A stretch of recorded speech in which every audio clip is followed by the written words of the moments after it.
Praise the Lord. വേഗം വരുന്ന കർത്താവായ യേശു ക്രിസ്തുവിൻ്റെ നാമത്തിൽ എല്ലാ വിശുദ്ധന്മാർക്കും സ്നേഹവന്ദനം. കർത്താവിൻ്റെ വലിയ കൃപയാൽ കർത്താവ് നമുക്ക് ഒരു ദിവസം കൂടി ദാനമായി തന്നു. ക്രിസ്തീയ ജീവിതം എത്ര ജയകരവും ആനന്ദപ്രദവും സമാധാനവും നിറഞ്ഞൊരു ജീവിതമാണ്.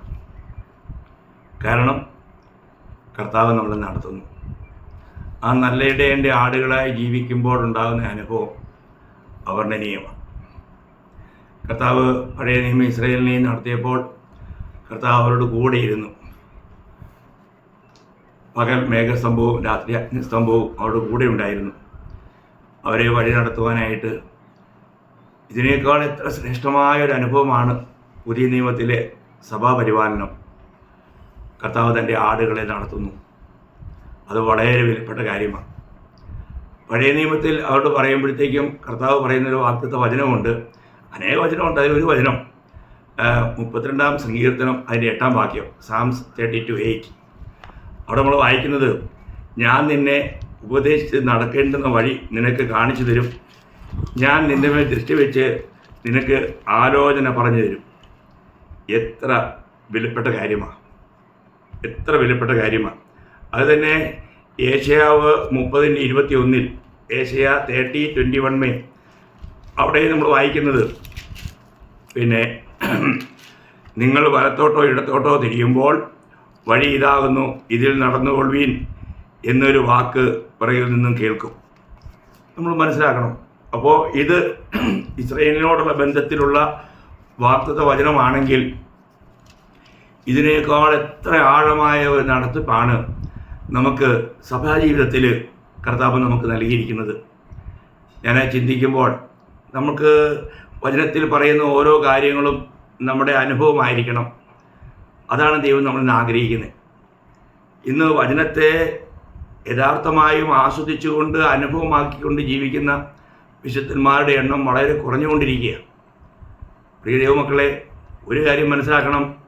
ആകാശവും ഭൂമിയും മാറിപ്പോയാലും ദൈവത്തിൻ്റെ വചനത്തിനോ വാഗ്ദത്തങ്ങൾക്കോ ഒരിക്കലും മാറ്റമില്ല. അപ്പോൾ ഇന്ന് നമുക്ക് എത്ര കണ്ട് ഈ വചനം അല്ലെങ്കിൽ ദൈവത്തിൻ്റെ നടത്തിപ്പ് നമുക്ക് യഥാർത്ഥമായും അനുഭവമാക്കുവാൻ കഴിയുന്നുണ്ട് എന്നുള്ളതൊരു സ്വയശോധന ചെയ്യുന്നത് എത്ര നന്നായിരിക്കും. വളരെ വിലപ്പെട്ട കാര്യമല്ലേ.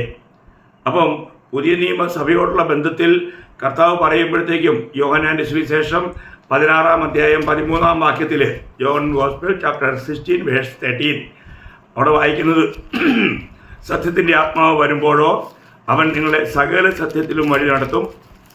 അവൻ സ്വയമായി സംസാരിക്കാതെ താൻ കേൾക്കുന്നത് സംസാരിക്കുകയും വരുവാനുള്ളത് നിങ്ങൾക്ക് അറിയിച്ചു തരികയും ചെയ്യും. അപ്പോൾ എത്ര കൃത്യമായൊരു കാര്യമാണ്. നമ്മുടെ ജീവിതത്തിൽ ഇന്ന് നമ്മളെ നടത്തുന്നത് ആരാണ് എന്നുള്ളത് അറിയുന്നത് എത്ര ശ്രേഷ്ഠമാണ്. ഒരു ആത്മീയ ജീവിതം, ഒരു ക്രിസ്തീയ ജീവിതം എന്ന് പറയുമ്പോൾ അതൊരിക്കലും സ്വന്തം ബുദ്ധിയിൽ ജീവിക്കുന്ന ഒരു ജീവിതമല്ല. അത് പരിശുദ്ധാത്മാ പൂർണ്ണരായി ആത്മനടത്തിപ്പിൽ നടക്കുന്ന ഒരു ജീവിതമാണ്. നമുക്കറിയാം, പിന്നെ റോമർ 8:14 വായിക്കുന്നുണ്ട്, ദൈവത്തിൻ്റെ ആത്മാവ് നടത്തുന്ന ഏവരും ദൈവമക്കളാകുന്നു. നാം പലപ്പോഴും പല കാര്യങ്ങളിലും അഭിമാനിക്കുന്നവരാണ്. എന്നാൽ യഥാർത്ഥത്തിൽ നമ്മൾ ദൈവമക്കളാണോ?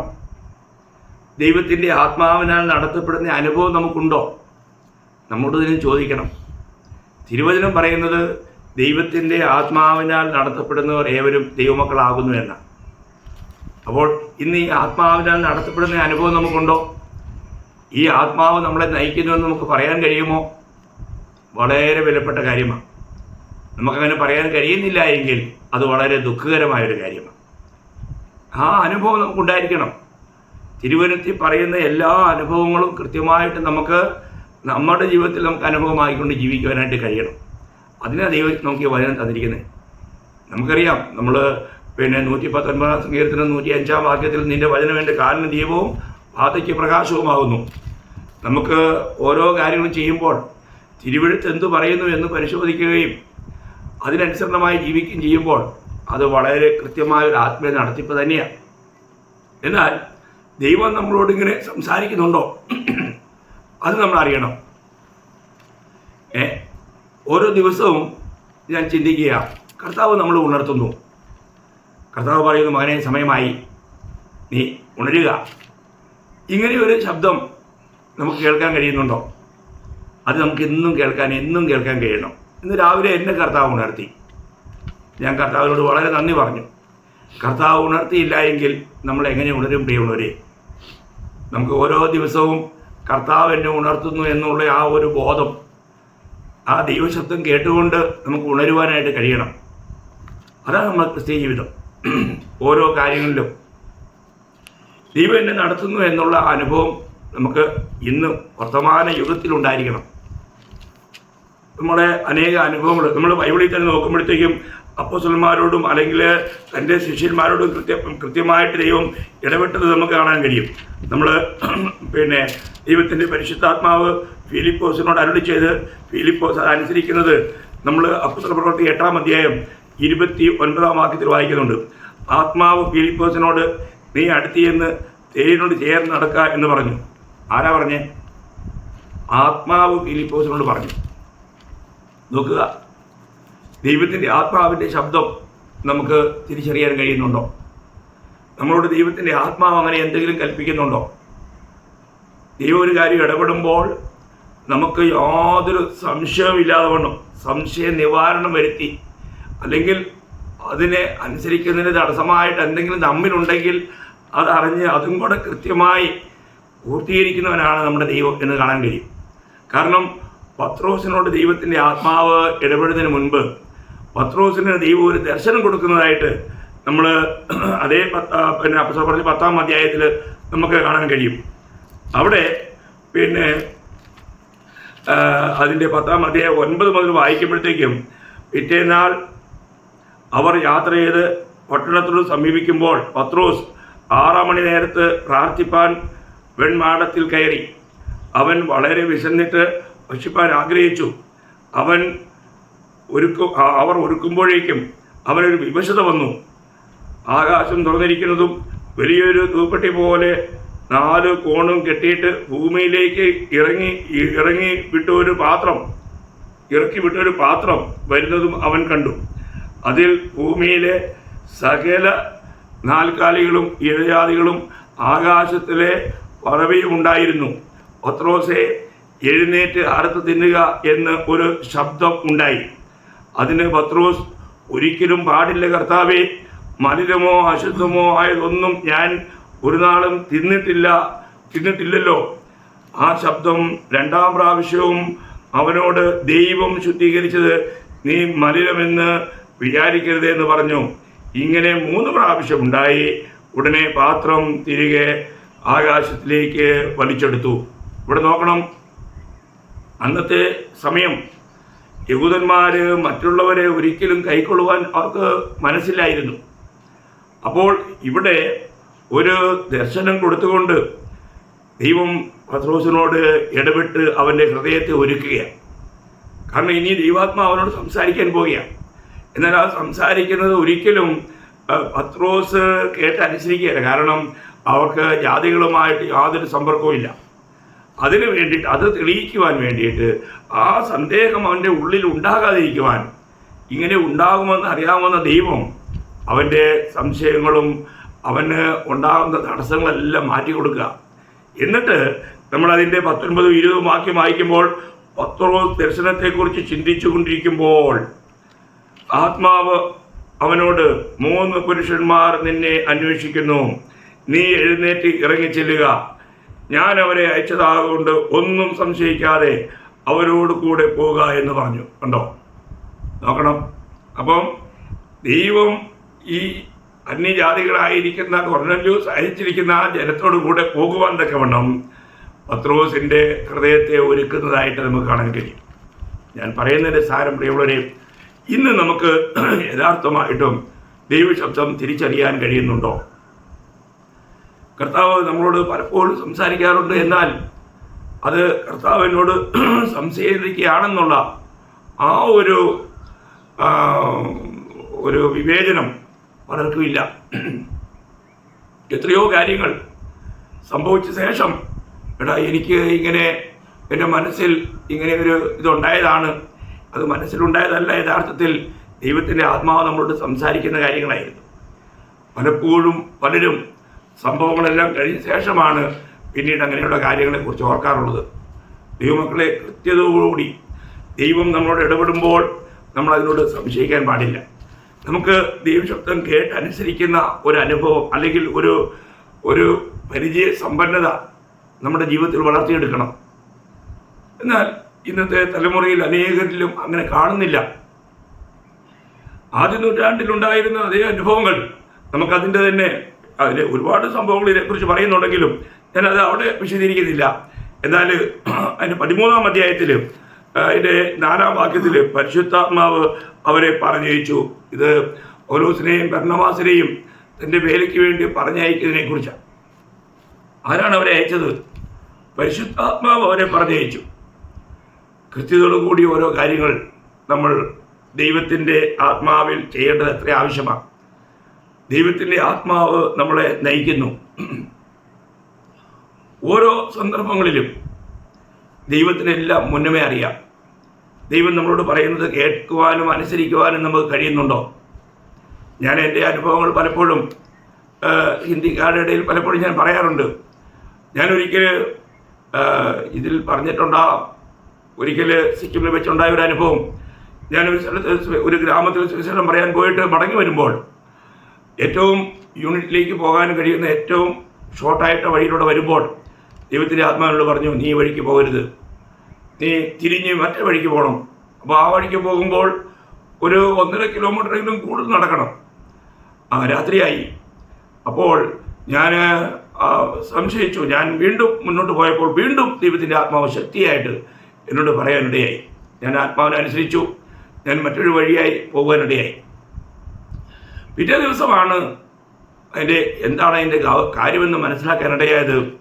കാരണം എന്നെ കൊല്ലുവാനായിട്ട് ഒരു വ്യക്തി അദ്ദേഹത്തിൻ്റെ ഭാര്യയും കുഞ്ഞുങ്ങളൊക്കെ വിശ്വാസത്തിൽ വന്നതിൻ്റെ വൈരാഗ്യത്തിൽ അദ്ദേഹം മദ്യപിച്ച് ഒരു വെട്ടുകത്തിയുമായിട്ട് ആ വഴിയിൽ കാത്തിരിക്കുകയായിരുന്നു.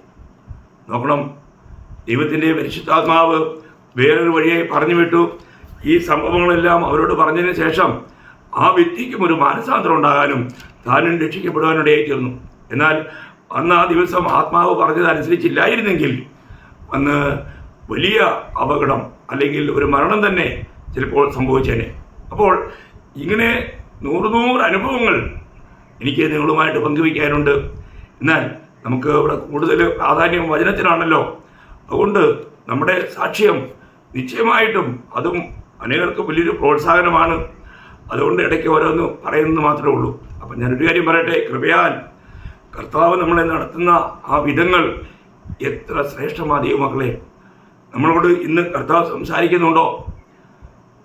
കർത്താവ് നമ്മളോട് ഇടപെടുന്നുണ്ടോ?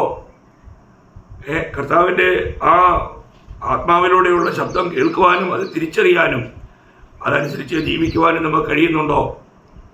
സത്യത്തിൻ്റെ ആത്മാവ് നമ്മുടെ വരുമ്പോൾ അവൻ നമ്മളെ സകല സത്യത്തിലും വഴി നടത്തും. അപ്പോൾ ഇന്ന് ഈ പരിശുദ്ധാത്മാവിനെ കേട്ട് ഇല്ലെങ്കിൽ ഇന്ന് പലരും ജീവിക്കുന്നത് എങ്ങനെയാണ്? അവരവരുടെ വഴികളില്ല. നമ്മളൊരു കാര്യം മനസ്സിലാക്കണം.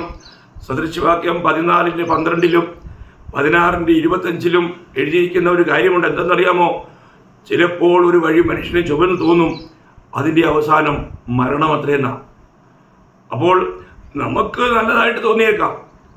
അങ്ങനെ തോന്നിയിട്ട് പലരും അങ്ങനെയുള്ള തിരഞ്ഞെടുപ്പും അങ്ങനെയുള്ള കാര്യങ്ങളും ചെയ്താണല്ലോ ഇന്ന് അനേകരും ജീവിക്കുന്നത്. അവരല്ല ദൈവമക്കളെ നമുക്ക് മാതൃക. കാരണം നമ്മൾ സദൃശവാക്യം 19:16 അതിൻ്റെ ബി പാട്ടിൽ നമ്മൾ വായിക്കുന്നത്, നടപ്പ് സൂക്ഷിക്കാത്തവനോ മരണശിക്ഷ അനുഭവിക്കും. നടപ്പ് സൂക്ഷിക്കാത്തവനോ മരണശിക്ഷ അനുഭവിക്കും. നോക്കുക, നമ്മളെങ്ങനെയാണ് നടക്കുന്നത്? ദൈവവചനം തരുന്ന മുന്നറിയിപ്പുകൾ നമ്മൾ വളരെ ഗൗരവമായി എടുക്കണ്ടേ? നമ്മുടെ നടപ്പ് നമ്മൾ സൂക്ഷിക്കുന്നുണ്ടോ? അത് നമ്മൾ ശ്രദ്ധിക്കണം. ഇല്ലെങ്കിൽ അതിലൂടെ നമുക്ക് വലിയ നഷ്ടം, നമുക്ക് നിത്യതയിലേക്ക് വലിയ നഷ്ടം നമ്മൾ വരുത്തി വയ്ക്കും. അപ്പോൾ ഇവിടെ പറയാണ്, നടപ്പ് സൂക്ഷിക്കാത്തവനോ മരണശിക്ഷ അനുഭവിക്കും. നമുക്കറിയാം, അബ്രഹാമിനോട് കൂടെ പുറപ്പെട്ട ലോത്ത്, അവരുടെ സമ്പത്തൊക്കെ വർദ്ധിച്ചു. ഇടയന്മാർക്ക് തമ്മിൽ വഴക്കുണ്ടായി. അത് അന്യജാതികളുടെ മധ്യത്തിൽ ജീവിക്കുമ്പോൾ അവരുടെ ഇടയിൽ വെച്ച് അവരുടെ വഴക്ക് എത്രയോ ദൈവനാമം ദൂഷിക്കപ്പെടാൻ ഇടയായിത്തീരും. അതുകൊണ്ട് അബ്രഹാം ലോത്തിനെ വിളിച്ചിട്ട് പറഞ്ഞു, നമ്മൾ സഹോദരന്മാരല്ലേ, നമുക്ക് തമ്മിൽ ഇങ്ങനെ ഒരു വഴക്ക് പാടില്ല, അതുകൊണ്ട് നീ ഒരു തെരഞ്ഞെടുപ്പ് നടത്തിക്കൊള്ളുകോ എന്ന് പറഞ്ഞു. നോക്കുക, അപ്പോൾ അതിൻ്റെ ശരിയായ തെരഞ്ഞെടുപ്പ് നടത്താനുള്ള അവകാശം അബ്രഹാമിനാണ്. എന്നാൽ അബ്രഹാം ആ തെരഞ്ഞെടുപ്പ് ലോത്തിന് വിട്ടുകൊടുക്കുക. അപ്പോൾ അവിടെ നമ്മൾ വായിക്കുന്ന ഒരു കാര്യം, നമ്മൾ വളരെ ശ്രദ്ധിക്കേണ്ട ഒരു കാര്യമാണ്. ഉൽപ്പത്തി പുസ്തകം അതിൻ്റെ 13-ാം അധ്യായം. ഞാൻ ആ കാര്യം നിങ്ങളെ ഒന്ന് ഓർപ്പിച്ചു പോകാമെന്ന് വിചാരിക്കുക. അതിൻ്റെ തിരഞ്ഞെടുപ്പിനുള്ള അവസരം കിട്ടിയപ്പോൾ ലോത്ത് എന്ത് ചെയ്തു എന്ന് നമ്മൾ ശ്രദ്ധിക്കണം. അതിൻ്റെ 13-ാം അധ്യായത്തിൻ്റെ 10ഉം 11ഉം വാക്യം. അപ്പോൾ ലോത്ത് നോക്കി, യോർദാൻ അരികെയുള്ള പ്രദേശമൊക്കെയും നീരോട്ടമുള്ളതെന്ന് കണ്ടു.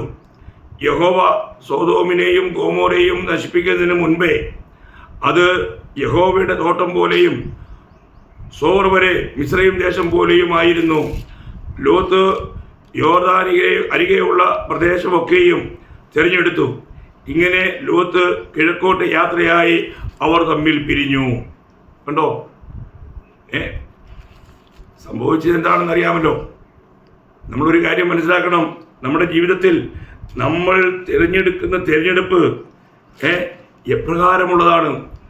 ലോത്ത് അവിടെ നോക്കിയത് തൻ്റെ സമ്പത്ത് ഇനി എങ്ങനെ വർദ്ധിപ്പിക്കാമെന്ന, ആ പ്രദേശത്തെ ജനങ്ങൾ എങ്ങനെയാണെന്നൊന്നും ലോത്ത് നോക്കിയില്ല.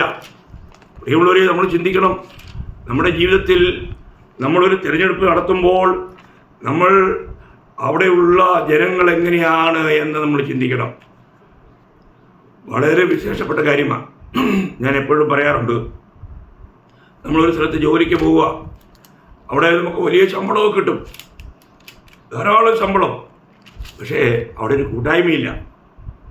കൂട്ടായ്മ ബന്ധമില്ലെങ്കിൽ ഒരു വിശുദ്ധൻ ഒരിക്കലും അങ്ങനെയുള്ള സ്ഥലത്തേക്ക് പണമോഹിയായി ദ്രവ്യാഗ്രഹിയായി പോകാൻ പാടില്ല. നമ്മൾ തിരഞ്ഞെടുക്കുമ്പോൾ നമ്മുടെ ആത്മീയ ജീവിതത്തിന് ക്ഷതം പറ്റുന്ന യാതൊരു കാര്യമുണ്ടെങ്കിൽ അതിലും നമ്മൾ വിട്ടു നിൽക്കണം. പ്രിയമുള്ളവരെ, നമുക്ക് എത്ര വലിയ ധനവാനാകാനുള്ള അവസരമുണ്ടെങ്കിലും നമുക്ക് കൂട്ടായ്മ ബന്ധമില്ല എങ്കിൽ നമ്മളൊരിക്കലും നമ്മൾ പോകരുത്, നമ്മുടെ മക്കളെയും അയക്കരുത്. ഞാനത് വളരെ ശക്തമായിട്ട് പറയാൻ ആഗ്രഹിക്കുന്നു. കാരണം അനേകർക്കും അവരുടെ ജീവിതത്തിൽ ദൈവത്തിൽ നിന്നുള്ള ശരിയായിരിക്കുന്ന ഒരു ബന്ധം ഇല്ലെന്നുള്ളതിൻ്റെ പരമാർത്ഥ തെളിവായിരുന്നു. നമ്മുടെ ജീവിതത്തിൽ അങ്ങനെ വരാൻ ഒരിക്കലും സമ്മതിക്കരുത്. അത് നമുക്ക് ആത്മീയ നമ്മളാണ് തിരഞ്ഞെടുക്കുന്നതെങ്കിൽ നമ്മുടെ ജീവിതത്തിൽ വീഴ്ച ഉണ്ടാവും. കാരണം അങ്ങനെയുള്ള പലരെയും എനിക്കറിയാം. നല്ല വിശ്വാസികളായിരുന്ന ചെറുപ്പക്കാർ, പിള്ളേർ, അവർ ഇതുപോലെ ജോലി തേടി പോയി, അവിടെ പോയി ഇഷ്ടംപോലെ ശമ്പളം, അവർ പാപത്തിലേക്ക് പോയി, ദൈവത്തെ പിടിഞ്ഞു. അവർക്കവിടെ കൂട്ടായ്മയില്ല, അവർക്ക് പിന്നെ അവിടെ വചനവായനയില്ല, പ്രാർത്ഥനയില്ല. അവസാനം അവർ മടങ്ങി വന്നപ്പോൾ അവർക്ക് ഇവിടെയുള്ള കൂട്ടായ്മകളിൽ പോകുന്നതിൽ താല്പര്യമില്ല. കൂട്ടായ്മകളിൽ നിന്നൊക്കെ ഒഴിഞ്ഞുപോയി. അവസാനം അവർ ലോകക്കാരെ പോലെ ജീവിക്കാൻ ആരംഭിച്ചു. എത്ര ദുഃഖകരമായ ദൈവമക്കളെ. അങ്ങനെ പലപ്പോഴും പഠനത്തിൽ ചില പിള്ളേർ പഠനത്തിന് പോകുമ്പോൾ ആ സ്ഥലങ്ങളിൽ ശരിക്കുള്ളൊരു കൂട്ടായ്മ ബന്ധമില്ല എങ്കിൽ നമ്മൾ പഠനത്തിനായിട്ട് കുഞ്ഞുങ്ങളെ അങ്ങനെയുള്ള സ്ഥലത്ത് അയക്കരുത്. ദൈവമക്കളെ, അവരുടെ ആത്മീയജീവിതം തകരും. അവർ ദൈവവഴിയിൽ ഓടേണ്ട സമയത്ത് നമ്മൾ അവരെ വഴിതിരിച്ചു വിടുകയാണ്. അവസാനം നമുക്ക് ആ ആത്മാവിനെ നേടാൻ കഴിയില്ല. നമ്മൾ പറയുന്നതൊന്നും കേൾക്കില്ലാത്തൊരു അനുഭവം അവർക്കുണ്ടാവും. അങ്ങനെ നീറി പുകയുന്ന അനേക മാതാപിതാക്കളെ എനിക്കറിയാം. പഠിക്കാൻ വിട്ടിട്ട് അവർക്കവിടെ കൂട്ടായ്മ ലഭിച്ചില്ല. അവർ മറ്റുള്ളവരുമായിട്ട് സല്ലപിച്ച് അവസാനം തെറ്റായ പാതയിൽ പോയി അന്യമതസ്ഥരെ വിവാഹം കഴിച്ച് അങ്ങനെയുള്ള തെറ്റുകളിലേക്ക് പോയവരെ എനിക്കറിയാം. എത്ര ദുഃഖകരമായ ദൈവമക്കളെ, നമ്മൾ ചിന്തിക്കണം. മറ്റുള്ളവർക്ക് ഇങ്ങനെയൊക്കെ ഉണ്ടാകുന്ന അനുഭവങ്ങൾ നമുക്കൊരു വലിയ മുന്നറിയിപ്പാണ്. അതുകൊണ്ട് ദൈവത്തിൻ്റെ വചനത്തിൻ്റെ വ്യവസ്ഥകൾ നമ്മൾ നിശ്ചയമായും നന്നായി ശ്രദ്ധിക്കണം. ഇവിടെ ലോത്ത് തൻ്റെ സമ്പത്തിൻ്റെ വർധനവിനെക്കുറിച്ച് മാത്രമാണ് താൻ ചിന്തിച്ചത്. തങ്ങളുടെ മക്കളുടെ ഭാവി എന്താകും എന്നതിനെക്കുറിച്ച് താൻ ചിന്തിച്ചില്ല.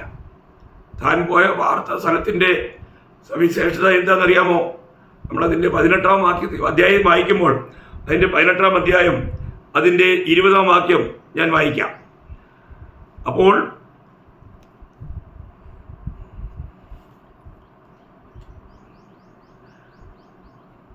പിന്നെ യഹോവ സോദോമിൻ്റെയും ഗോമോറയുടെയും നിലവിളി വലിയത്, അവരുടെ പാപം അതികഠിനവുമാകുന്നു. നോക്കുക, അവിടെയുള്ള ജനങ്ങൾ എങ്ങനെയുള്ളവരായിരുന്നു? ഭയങ്കര പാപികളായിരുന്നു. അപ്പോൾ പാപികളുടെ മധ്യത്തിൽ ലോത്ത് പോയി പാർക്കുകയാണ്. അവര് വളരെ നികൃഷ്ടമായ പാപങ്ങളിൽ ജീവിക്കുന്നവരായിരുന്നു. ചിന്തിക്കുക. അതിനെക്കുറിച്ച് പത്രോസ് പറയുമ്പോൾ എടുത്തു പറയുന്നൊരു കാര്യം നമ്മൾ ഒന്ന് ശ്രദ്ധിക്കുന്നത് നന്നായിരിക്കും. 2 പത്രോസ് 2-ാം അധ്യായം, 2 Peter chapter 2 verse 6 to 8. 2 പത്രോസ് 2-ാം അധ്യായം അതിൻ്റെ 6 മുതൽ 8 വരെയുള്ള വാക്യം ഞാൻ വായിക്കാം. സോദോം ഗോമോറ എന്ന പട്ടണങ്ങളെ ഭസ്മീകരിച്ച് ഉന്മൂലനാശത്താൽ ന്യായം വിധിച്ച് മേലാൽ ഭക്തികെട്ട് നടക്കുന്നവർക്ക് ദൃഷ്ടാന്തമായി വയ്ക്കുകയും അധർമ്മികളുടെ ഇടയിൽ വസിച്ചിരിക്കുമ്പോൾ നാൾതോറും അധർമ്മ പ്രവൃത്തി കണ്ടും കേട്ടും തൻ്റെ നീതിയുള്ള മനസ്സിൽ നൊന്ത് അവരുടെ ദുഷ്കാമ പ്രവൃത്തിയാൽ വലഞ്ഞുപോയ നീതിമാനായ ലോത്ത്. കണ്ടോ അവിടെ എന്താ പറയുന്നത് പ്രിയമുള്ളവരെ? അപ്പോൾ നീതിമാനായ ലോത്ത് അവിടെയുള്ള ജനത്തിൻ്റെ പാവപ്രവൃത്തികൾ കണ്ട് വേദനിച്ച് ജീവിക്കുക ചെയ്തേ. നമ്മൾ ചിന്തിക്കണം, ഇന്ന് അങ്ങനെയുള്ള എത്രയോ ജനങ്ങളുണ്ട്. പണമിഷ്ടം പോലെ കോടികളുണ്ട്, പക്ഷേ സമാധാനമില്ല യാതൊരു നിലയിലും. കാരണം വിതച്ചതല്ലേ കൊയ്യൂ ദൈവമക്കളെ. നമ്മളൊരു കാര്യം മനസ്സിലാക്കണം, നമ്മുടെ ജീവിതത്തിൽ ദൈവം മുന്നറിയിപ്പോൾ തരുമ്പോൾ അവയെ നമ്മൾ സൂക്ഷിച്ചില്ല എങ്കിൽ എത്രമാത്രം വലിയ വിപത്തുകൾ നമ്മൾ വരുത്തി വയ്ക്കും എന്നുള്ളത് നമ്മൾ മനസ്സിലാക്കണം. അതുകൊണ്ട് നമ്മുടെ തിരഞ്ഞെടുപ്പ്, ഓരോ ദിവസവും നമുക്ക് തിരഞ്ഞെടുപ്പുണ്ട്. നമ്മൾ എന്താണ് തിരഞ്ഞെടുക്കുന്നത് എന്നുള്ളത് നമ്മുടെ ഭാവിയെ ബാധിക്കുന്ന കാര്യങ്ങളാണ്. ഇന്ന് വിശുദ്ധന്മാരുള്ള ബന്ധത്തിൽ നമുക്കെപ്പോഴും നിത്യതയുടെ കാഴ്ചപ്പാടിലുള്ള തിരഞ്ഞെടുപ്പ് എത്രയോ അനിവാര്യമാണ്. അങ്ങനെ ഒരു തിരഞ്ഞെടുപ്പ് നമ്മൾ നടത്തുന്നില്ല എങ്കിൽ നമുക്ക് എത്രയോ ദുഃഖകരമാണ്. ഇവിടെ എന്തെങ്കിലും ഒരു പ്രശ്നമുണ്ടെങ്കിൽ പരിഹരിച്ച് അബ്രഹാമിനോട് കൂടെ നിൽക്കേണ്ട ലോത്ത് ധനത്തിൽ അവരുടെ കണ്ണ് പറിച്ചത് കൊണ്ട് നമുക്കറിയാം, ധനം എന്നുള്ളൊരു യജമാനനായിട്ട് മത്തായി 6:24 കർത്താവ് പറഞ്ഞിട്ടുണ്ട്. നിങ്ങൾക്ക് ദൈവത്തെയും മാമോനെയും ഈ 2 യജമാനന്മാരെ സേവിക്കാൻ കഴിയില്ല. അപ്പോൾ നമ്മുടെ ഉള്ളിൽ ഈ ലോകം കടന്നു വന്നാൽ നിശ്ചയമായും അത് നമുക്ക് നമ്മുടെ ആത്മീയ കാഴ്ചപ്പാടുകളെ അന്ധമാക്കും, കാഴ്ച നഷ്ടപ്പെട്ടു പോകും. അപ്പോൾ അതുകൊണ്ട് നമുക്കൊരു ശരിയായ കാഴ്ചപ്പാടിൽ, നിത്യതയുടെ കാഴ്ചപ്പാടിൽ ഓരോ ദിവസവും നമുക്ക് തിരഞ്ഞെടുപ്പുകൾ നടത്തുവാൻ കഴിയുന്നുണ്ടോ? നമ്മളൊരു ജീവിതം ഒന്നേ ഉള്ളൂ. ഈ സമയം വളരെ വിലപ്പെട്ടതാണ്. നമുക്ക് ഓരോ ദിവസവും നമ്മൾ തിരഞ്ഞെടുക്കുന്നത് എങ്ങനെയുണ്ട്? ദൈവം ഒരു പ്രഭാതത്തിൽ നമ്മളെ എഴുന്നേൽപ്പിച്ച് കഴിയുമ്പോൾ നമ്മൾ എന്താണ് തിരഞ്ഞെടുക്കുന്നത്? ദൈവത്തിന് നമ്മൾ 1-ാം സ്ഥാനം എപ്പോഴും കൊടുക്കുന്നുണ്ടോ? ചിലർ രാവിലെ എഴുന്നേൽക്കാനായിട്ട് പോലും അവർക്ക് ഉത്സാഹമില്ല. രാവിലെ എഴുന്നേറ്റ് ദൈവസന്നിധിയിലായിരിക്കുന്നത് എത്ര സന്തോഷമാണ്. നമ്മുടെ ജീവിതത്തിൻ്റെ എല്ലാ ദിവസവും നമ്മുടെ ജീവിതത്തിൻ്റെ 1-ാം ഭാഗം നമ്മൾ കർത്താവിന് കൊടുക്കണം. അപ്പോൾ നമ്മുടെ ജീവിതത്തിൽ നമുക്ക് ദൈവികമായ നടത്തിപ്പ് നമുക്ക് ലഭിക്കുന്നുണ്ടോ? ലോത്ത് തിരഞ്ഞെടുത്ത ശേഷം അബ്രഹാമിന് ദൈവത്തിന് നടത്തിപ്പുണ്ടായി. ലോത്ത് എത്രയും നല്ല പ്രദേശങ്ങളൊക്കെ തിരഞ്ഞെടുത്തെങ്കിലും ദൈവം നടത്തുന്ന അബ്രഹാമിനോട് കൂടെ ദൈവം ഉണ്ടായിരുന്നു. അതുകൊണ്ട് അബ്രഹാം അനുഗ്രഹിക്കപ്പെടുവാനിടയായി തീർന്നു. നമ്മൾ ചിന്തിക്കണം, ദൈവത്തിൻ്റെ വിളി കേട്ട് ദൈവത്തിൻ്റെ വഴികളെ അറിഞ്ഞ് ജീവിക്കുന്ന ഒരു വ്യക്തിക്ക് ഒരിക്കലും പതനം സംഭവിക്കുകയില്ല. വീഴാതെ കർത്താവ് താങ്ങും. അതുകൊണ്ട് എന്നെ കേൾക്കുന്ന എല്ലാ ദൈവമക്കളോടും എനിക്ക് ആത്മപ്രേരണയിൽ പറയാനുള്ളത്, നമുക്ക് ഓരോ ദിവസവും നമ്മൾ ദൈവമക്കളാണെന്ന് പറയുമ്പോൾ തന്നെ നമുക്ക് ഈ ദൈവത്തിൻ്റെ ആത്മാവിനാൽ നടത്തപ്പെടുവാൻ കഴിയുന്നുണ്ടോ? ദൈവം നമ്മളോട് സംസാരിക്കുന്നുണ്ടോ? ഓരോ ദിവസവും നമ്മൾ ആ ശബ്ദം കേൾക്കണം ദൈവമക്കളെ. നമുക്കറിയാം, റോമർ 8:16 വായിക്കുന്നുണ്ട്, ദൈവത്തിൻ്റെ ആത്മാവ് നമ്മുടെ ആത്മാവിനോട് പറയുന്നൊരു ശബ്ദമുണ്ട്, നാം ദൈവമക്കളാകുന്നു എന്ന്. ഈ ശബ്ദം കേട്ടിട്ട് എത്ര നാളായി? ദൈവത്തിൻ്റെ ആത്മാവ് നമ്മളത് പറയുന്നുണ്ടോ? അപ്പോൾ ആ ഒരു ഉറപ്പ് നമുക്കുണ്ടായിരിക്കണം. ഞാൻ ഈ ലോകത്തിൽ കാണുന്ന മറ്റുള്ളവരിൽ നിന്ന് തികച്ചും വ്യത്യസ്തനാണ്. ദൈവം എന്നെ തിരഞ്ഞെടുത്തതാണ്, തൻ്റെ മഹത്വത്തിന് വേണ്ടി എന്നെ വേർതിരിച്ചതാണ് എന്നുള്ള ആ ബോധം നമ്മളെ ഭരിക്കണം. അപ്പോൾ ഞാനിവിടെ ആഗ്രഹിക്കുന്നത്, ദൈവം നമുക്ക് വഴി കാണിക്കും. നാം ദൈവത്തിൻ്റെ വഴിയെ തിരഞ്ഞെടുക്കണം. ബൈബിളിൽ തന്നെ അനേക വഴികളെക്കുറിച്ച് പറയുന്നുണ്ട്. അതിൽ ഒരു പ്രധാന സംഭവം, ഞാനൊരു വാക്യം വായിച്ചിട്ട് ആ വാക്യം ചിന്ത നാളത്തേക്ക് മാറ്റിവെക്കും. അപ്പോൾ കേൾക്കുന്നവർക്കും അത് ചിന്തിക്കാം എന്ന് കരുതുക. 3 വഴികളെക്കുറിച്ച് യൂദായുടെ ലേഖനം 11-ാം അധ്യായത്തിൽ, യൂദ 11, അവിടെ വായിക്കുന്നത് എങ്ങനെയാണ്? അവർക്ക് അയ്യോ കഷ്ടം, അവർ കയീൻ്റെ വഴിയിൽ നടക്കുകയും കൂലി ഒതിച്ച് ബിലിയാമിൻ്റെ വഞ്ചനയിൽ തങ്ങളെ തന്നെ ഏൽപ്പിക്കുകയും കോരഹിൻ്റെ മത്സരത്തിൽ നശിച്ചു പോവുകയും ചെയ്യുന്നു. ഇവിടെ 3 പേരുടെ വഴികളെക്കുറിച്ച് പറഞ്ഞിട്ടുണ്ട്. കർത്താവ് സഹായിച്ചാൽ ആ വഴികളെക്കുറിച്ച് ഇപ്പോൾ പറയാൻ പോയി കഴിഞ്ഞാൽ അത് നീണ്ട വിഷയമാണല്ലോ. അത് നാളത്തെ സന്ദേശത്തിലെങ്കിലും നമ്മൾ ചിന്തിക്കണം. അനേകരും ദൈവവഴി വിട്ട് സ്വന്തം വഴിയിൽ പോയതാണ്. ഇവിടെ 3 വ്യക്തികളെ കുറിച്ചാണ് പറയുന്നത്. 1 കായീൻ, 2 ബിലെയാം, 3 കോരഹ്. ഈ ഭാഗങ്ങളൊക്കെ നമ്മൾ വായിച്ച് ധ്യാനിക്കുന്നത് നല്ലതാണ്. നമ്മുടെ ജീവിതത്തിൽ ഇങ്ങനെയുള്ള വഴികളിലൂടെ എങ്ങാനും നമ്മൾ വഴിതെറ്റി പോകാറുണ്ടോ? എന്താണ് ഇവരുടെ വഴികളുടെ തീരാ നഷ്ടം? ഇതറിയുന്നത് എത്ര വലിയ കാര്യമാണ്. കർത്താവ് സഹായിച്ചാൽ നാളത്തെ ക്ലാസ്സിൽ ഈ 3 വഴികളെക്കുറിച്ച് സംക്ഷിപ്തമായിട്ട് നിങ്ങളോട് പറയാം എന്ന് വിചാരിക്കുന്നു. ഏതായാലും ഭക്തനെ വഴി കാണിക്കുന്നത് ദൈവമാണ്. നാം ഒരിക്കലും ദൈവവഴി വിട്ട് പോകുവാൻ ഇടയാകരുത്. പ്രത്യേകിച്ചും വീണ്ടും ജനിച്ച ദൈവമക്കൾ, ദൈവത്തിൻ്റെ ആത്മാവുള്ള ദൈവത്തിൻ്റെ ജനം, ഈ ആത്മാവിലൂടെ നടത്തപ്പെടുവാൻ, ആത്മാവെന്ന കാര്യസ്ഥൻ വഴി നടത്തുന്ന അനുഭവത്തിലൂടെ മുന്നേറുവാൻ നമുക്ക് വലിയൊരു ഉത്തരവാദിത്തമുണ്ട്. ആ ഉത്തരവാദിത്തം നിവർത്തിച്ചുകൊണ്ട് കർത്താവിൻ്റെ വരവിന് വേണ്ടി ഒരുങ്ങുവാൻ കർത്താവ് വചനം കേൾക്കുന്ന എല്ലാവർക്കും സഹായിക്കട്ടെ. കർത്താവിൻ്റെ നാമത്തിന് മഹത്വം ഉണ്ടാകട്ടെ. ആമേൻ.